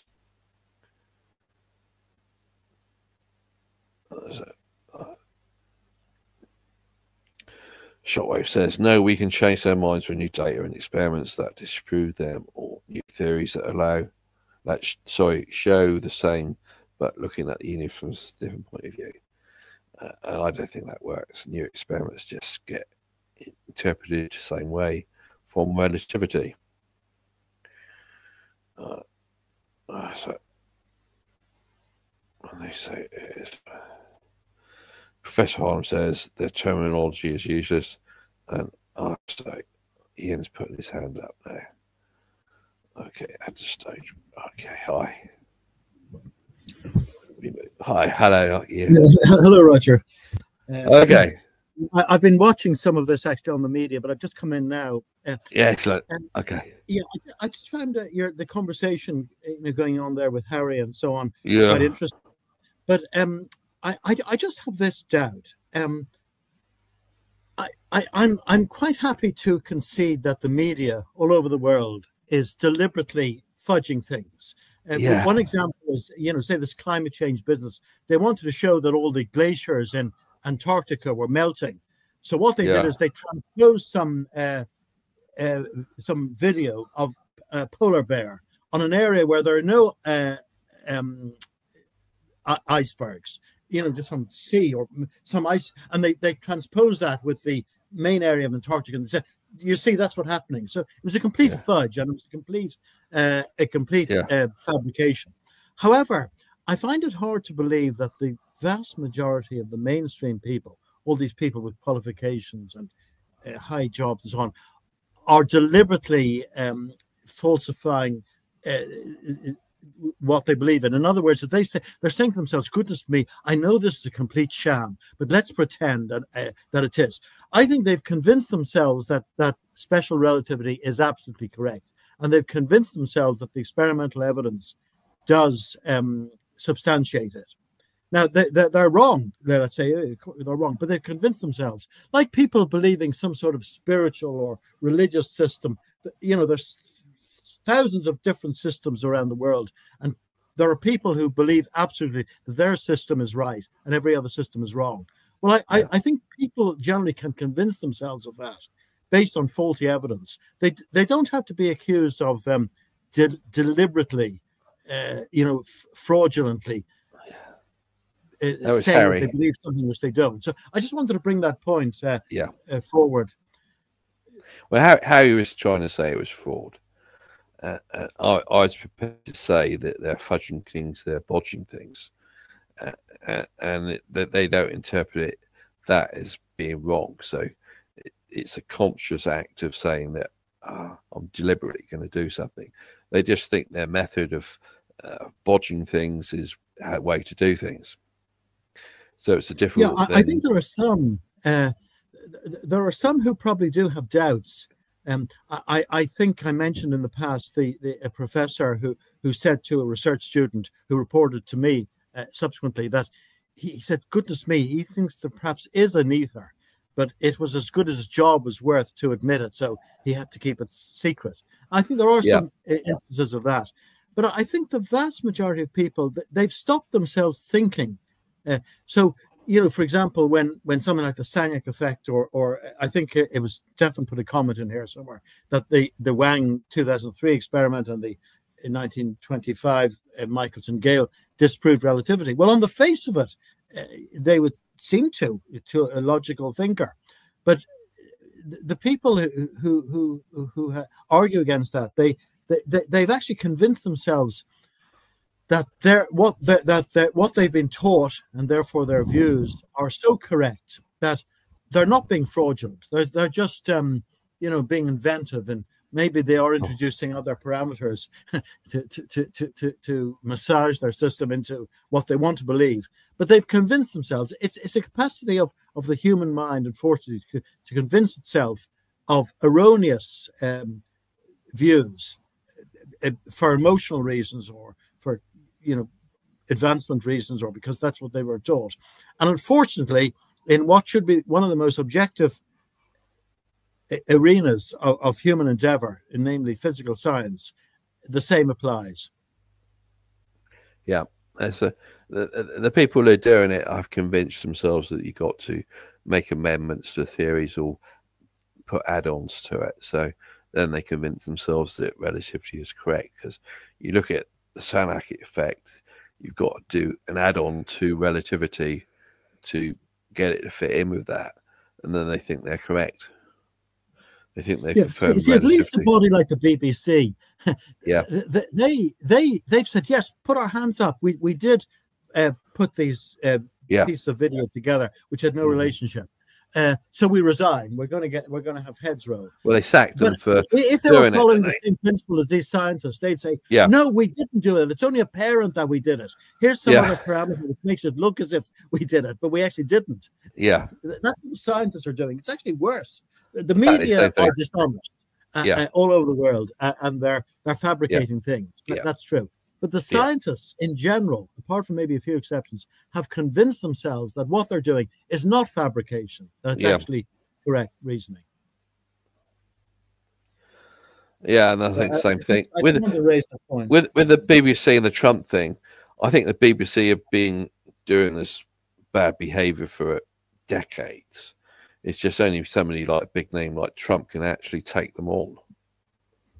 It's not smaller people without the resources, they're not able to take on a big titan like BBC. So maybe a lot more things have come out about the BBC, but the method of making a mess of things and carrying on, and that is across the whole, seems to be a whole of society, and that's what they're doing with physics.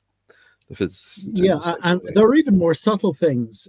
It's been said that where there have been riots, the media have gone in and they've actually looked at the worst parts of the riots and filmed it, and they've gone up to some of the rioters and said, look, I'll stay back here, just throw a few stones there, and we'll film you, and we maybe give you a few euros or a few pounds or something. So the media want to hype things up, and people are seeing. They said, "Goodness me, there was a terrible riot there last night. I'm not going to go near that for ages." Well, actually, the riot was only a very, very small part of what was happening in that area. Probably 99% of it was going on as normal. But that doesn't make good news. So the media want to hype things up. that's actually their job. I'm not justifying it, but that's what they've been doing. Yeah. And it's dishonest.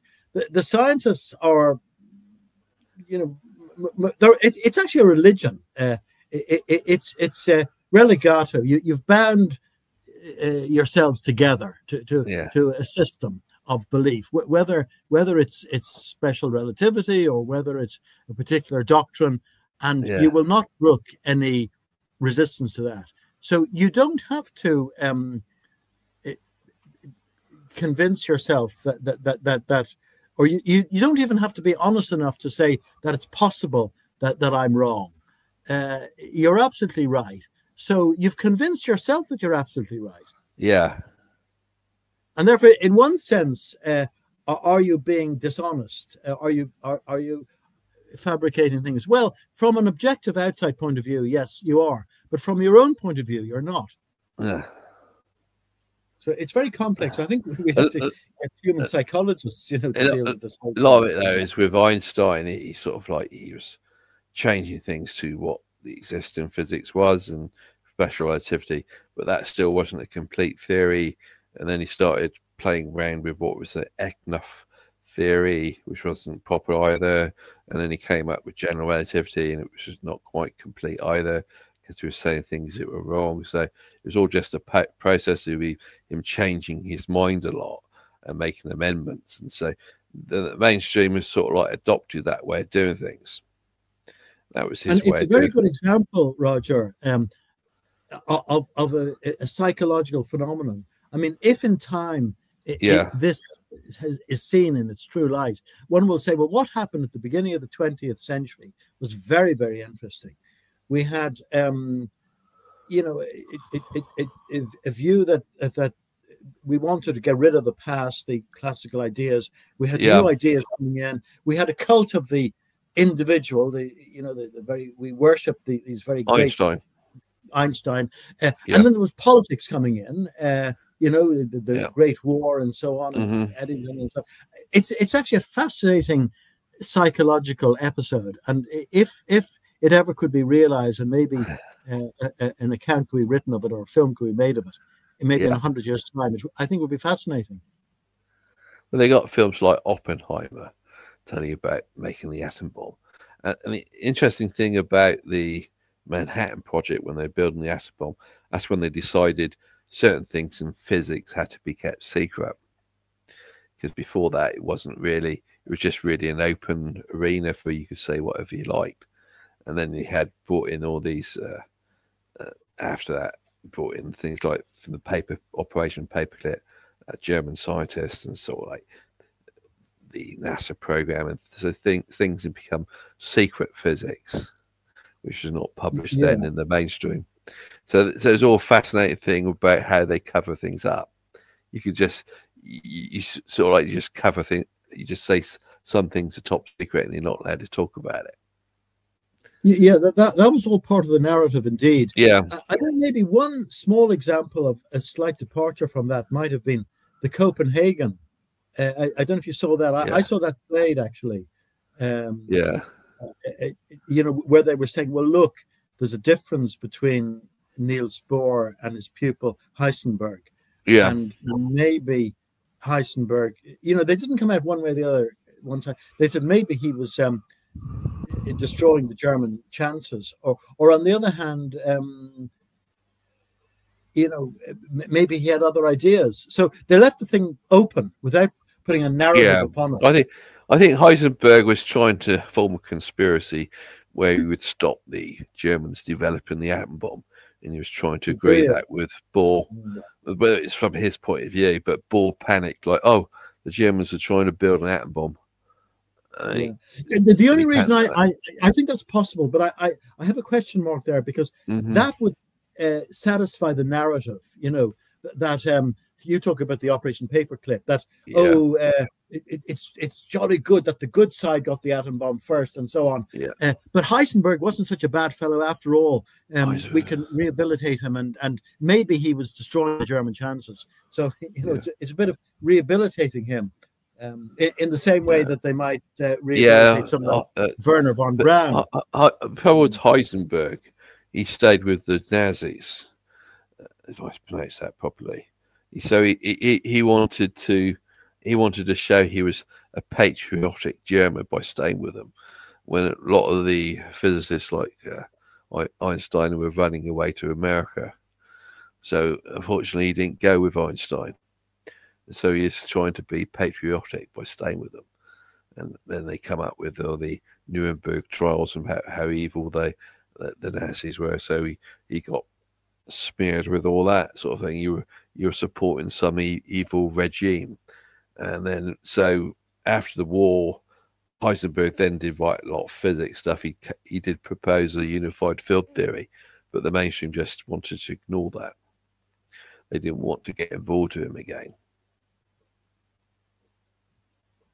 Yes, so I think that there is an interest in rehabilitating people like that, and it's only where a very definite statement had been made, which would make it difficult to rehabilitate, such as we talked about this before, Philip Lenard or somebody like that.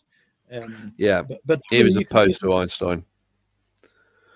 He was opposed to Einstein, but he said things which would be considered, racist or what they would call anti-Semitic or something like that. So, or he was in favor of Deutsche Physik, So it's hard to rehabilitate somebody like that. Although the technical arguments he was making against special relativity were probably quite correct. For all we know. So it's just quite all the time. There seemed to be a lot of racists around in Germany at that time. And one of the main sources of Einstein's reading was a book by a physicist called Pearson, and he was a racist. And so when it came to Einstein giving references, he didn't give any references in his science papers. So maybe he was getting his ideas from Pearson, and maybe Einstein didn't want to acknowledge a racist as a person where he was getting his ideas from. So it's all a massive conspiracy thing. These ideas are evolving all the time. I mean, we would consider, or most people would consider nowadays, to be racist what, say, 50 years ago would be normal speech, actually. So things are changing all the time. The woke community now, isn't it? Sort of a certain behavior is not allowed. I mean, one of the comedians I like a lot is Benny Hill, and that's now considered unacceptable behavior. Some of his jokes are not permitted. Most of his jokes were about an old man chasing young girls, and that's paedophile now. So right. So like, oh God, you can't have that joke anymore. Sort of like they're going to try to write him out of his comedy history. I think eventually, 100 years time, he won't exist. So that they're kind of like rewriting history into what they want it to be. And at the time that Einstein was starting off, he was up against a lot of physicists that were racist, and those people then became part of the Nazi movement. Yeah, and then the country could then have overtaken it, because after the war, because of maybe possible persecution and the fact he had to leave Germany, he was made into a hero and offered, the presidency of Israel. He was on the right side. The other team overcompensate. He was on the right side. He was on the side of the Allies, so you happen to be on the right side. I got Cornelius putting his hand up now, so I'll leave you. I just wanted to make that point. Thanks for the opportunity. Okay, thank you. Cheers. Bye then. Thank you. Thank you. Cheers. Hey, thank you, Ian. Okay. Hi. Morning. Hi, Cornelius. Okay. I think we're running out of time now. I'm just going to pick up on what Ian was kind of saying, that that the mainstream isn't necessarily committing fraud. It's just they believe they believe in what they're talking about because of the path of education they've used. But in the same sense, we are missing a lot as to what we understand that they may have pursued more. I'm not an expert in quantum field mechanics or quantum mechanics at all. But quantum mechanics is going to the direction of where atoms, molecules, everything else is a fluctuation, and they're trying to make a unified field out of it. And we're talking about, a lot of people are talking about, I believe, Einstein's theory from the standpoint of atoms being hard little balls, totally disassociated with light whatsoever. You know, light's got its own spooky medium, and that it travels through. But if what they're pursuing is more got any reality to it, then light and atoms and molecules that are all just a deformation or an undulation, a resonant pattern within that unified field. So they're convinced themselves that that's where things are. Yeah. So it's easy to see from their standpoint, if light and molecules and atoms are the same, different geometric deformations or patterns, resonant patterns, moving patterns of it within that unified field or within that quantum field. Yeah. Then it's easier for them to see that, oh yeah, clocks are going to change because clocks are just part of the field, the distortion of the field. So they've convinced themselves, because that's the line of science or physics they're pursuing, the line. And so I don't believe that at all that they're really perpetrating fraud like Harry says. I believe that they really believe it because that's the way they understand and interpret their surroundings. Yeah. Quantum mechanics is sort of a building process as well. They're trying to. We're also building, quantum computers. Now, understanding the quantum computer is way beyond my skill and imagination, but yet somehow they're managing to do it. I couldn't even fathom that, but we're saying they're wrong, but I'm not going to build a quantum computer. Yeah. So anyway, that's my take on it. It's kind of like we're looking at from a totally, 100-mile up viewpoint, and they're right in the guts of things looking at it. So we're not going to get the same perspective. Yeah. So Einstein's process. Okay. Einstein was somewhat there. He was starting to think about those things, I believe. Yeah. He didn't get anywhere near quantum mechanics, but he was talking about, his first theory was not, a special relativity. I mean, it was called, the motion electrodynamics of moving bodies. So he was clearly talking about how moving bodies related to electromagnetics, electrodynamics, not just moving bodies by themselves. He was talking about electromagnetic fields moving.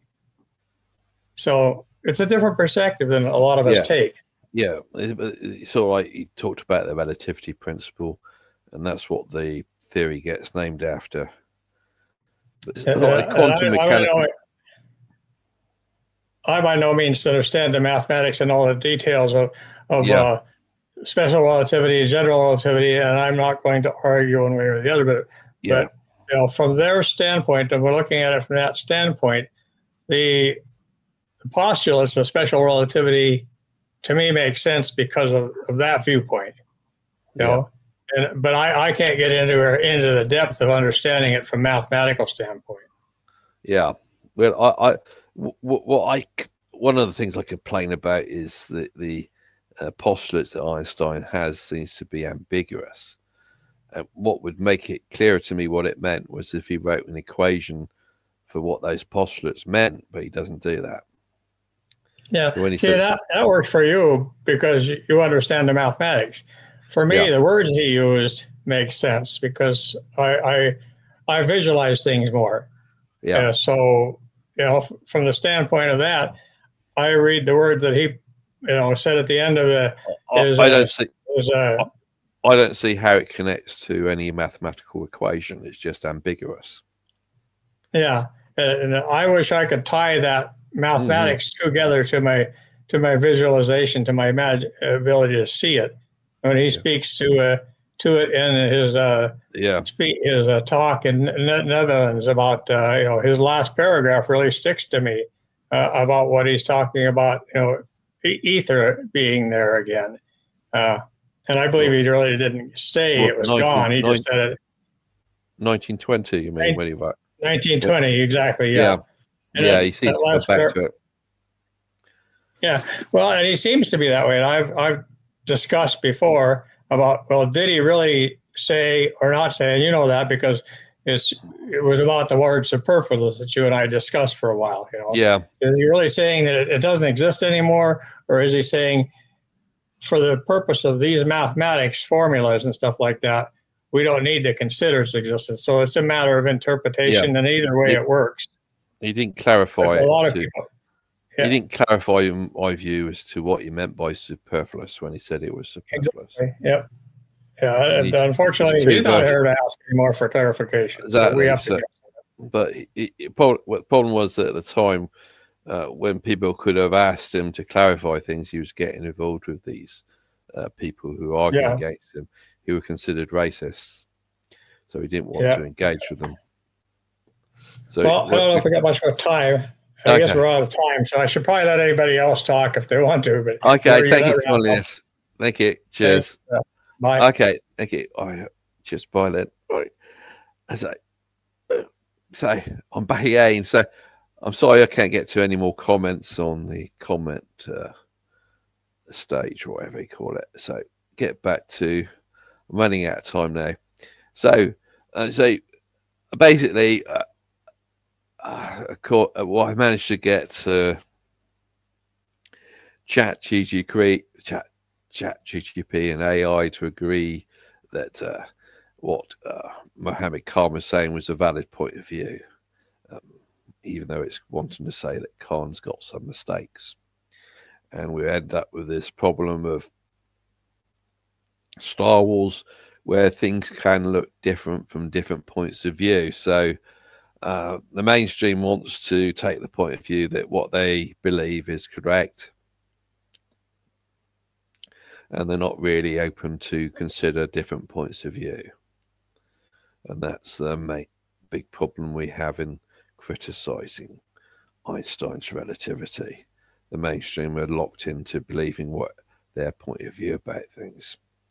And hopefully I'm going to bring this issue up more in another talk, where I'm going to look at different philosophical points of view, where I'm going to try to work out what is the philosophical point of view of the mainstream, and contrast that to a philosophical point of view where what the mainstream says is wrong. So I have maybe two different philosophical points of view, and both would be in conflict with each other. So it's going on the case again that things look different from different points of view. Thank you. So that's the end of today's talk. So more criticisms of Einstein's relativity next time. Thank you. Bye. End stream. Bye.